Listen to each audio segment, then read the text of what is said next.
Good afternoon, everyone. Something a bit different. Rather than me being in the fields or on the beach detecting, I'm going to be talking about the detectors I've had in my life since I started detecting. Um, Started a good few years ago. With my first detector, which I haven't got, but I'll mention that in a minute. And then I had another two detectors, and then the simplex and the legend, and I'll show you those in a minute. Yeah, things have progressed from the very first one I had up to, say, the legend or other detectors what people have got, like the deuce and other things. So hopefully you have a laugh at my two detectors, the second and the third one I used to have. Yeah, so enjoy the video.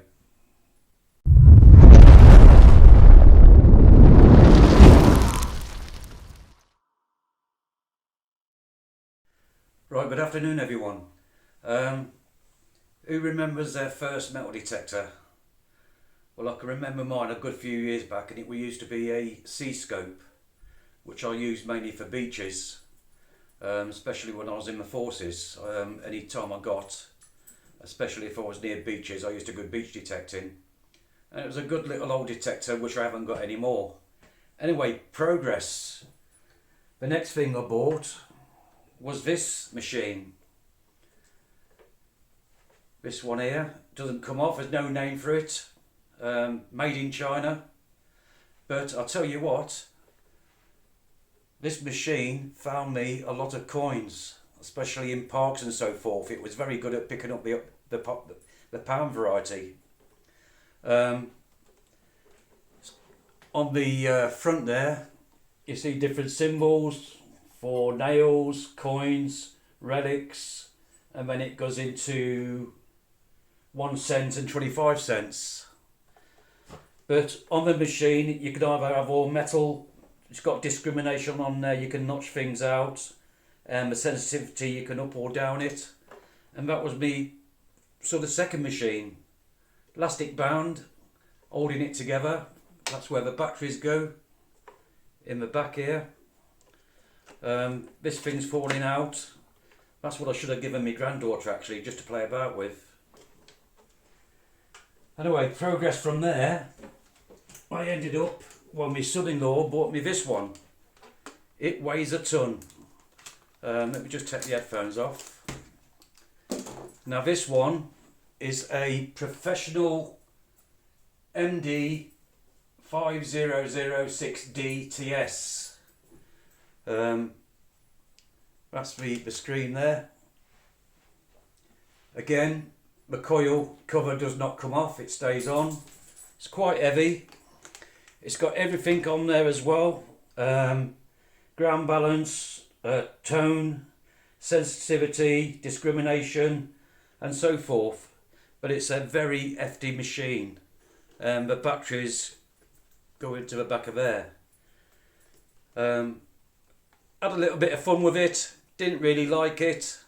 So from there, a few years back, those two machines there hadn't been used for years. Just going back onto the first one, still works.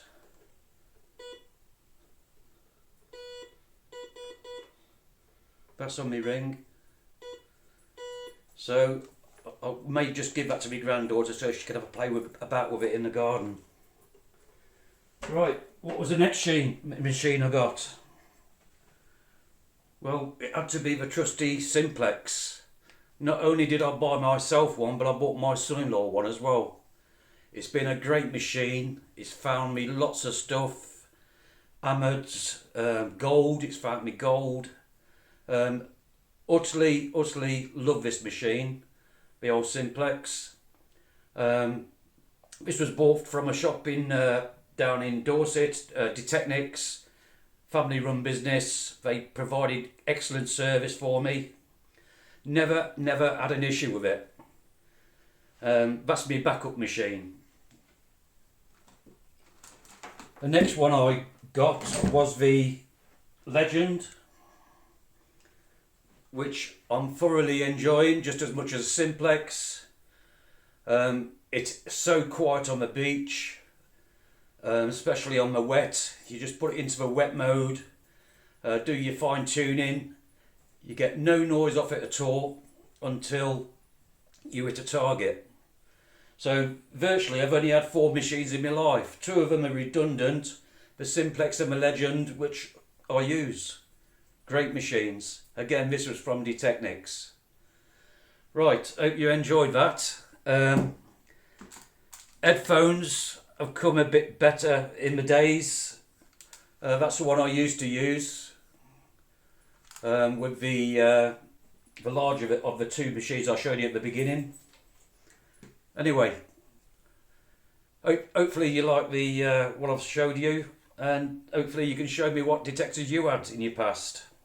See you on the next one.